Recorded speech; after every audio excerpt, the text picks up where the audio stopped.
Hey y'all, this is Selah from Farm to Market Miniatures, and I wanted to just bring to you today a little tutorial on how to antique a piece that you may be working on.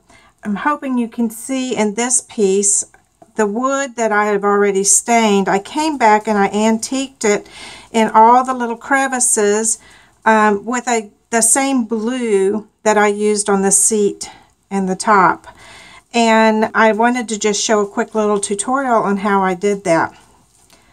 So first what I do is I take the paint that I have mixed for painting the actual chair, and just all you want to do is just take a little bit on your tip of your brush. I use a round brush for this. And I put it on my little palette here, which is actually just a little piece of butcher paper. And then I'm going to dip my brush in water just very slightly and come over here and kind of make a little bit of an inky texture of this paint. I'm going to add a little bit more water. So you just kind of have a little bit of an ink to it. It's not real thick and it's not real thin. You don't want to get it to where it's drippy. So I'm going to use this a little bit thicker than drippy and a little bit thinner than thick. How's that for an explanation?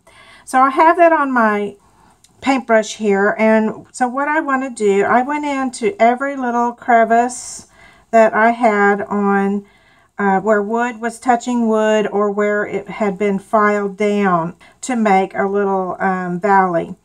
And so when you're antiquing an item, normally what you would do is you just cover that item with the color and then you wipe it off with a clean cloth or paper toweling.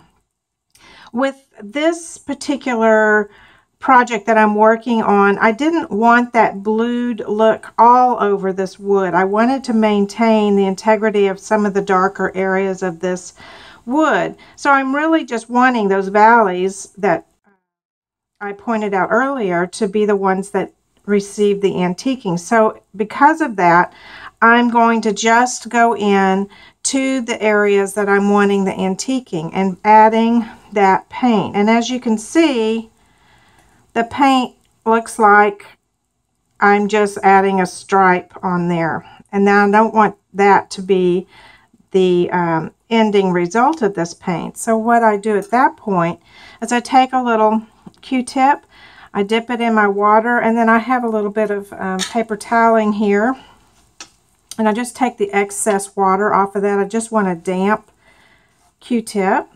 So take the excess water off, and then I come back while this paint is still damp, and I just move it over that very slightly, so that only thing that's left is what I've actually put down in that valley. And the reason why I wanted that paint a little bit watered down is I don't want it as bright as this blue here, which I will be antiquing later with a little bit darker color. Okay, so there's the result that I want. I just wanted a little bit of a blue stripe in that area. So let me do that again. Get a little bit of paint because this paint's already dried over here. We're in Austin and our humidity is very, very low right now. So when you're painting with acrylics, everything dries pretty quickly. Got to move fast. I'm going to go into this little area right here where it connects. Okay. And again, I take my Q-tip, it's already damp, and just move it over just a little bit. I don't want to take all of it off. I just want to take the majority off of the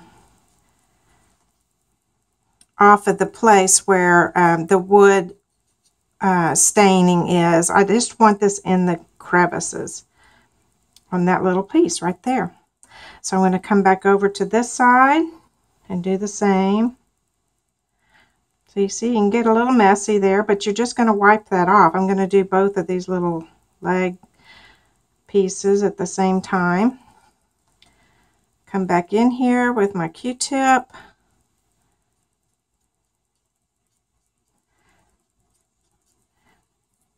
And get that end wet.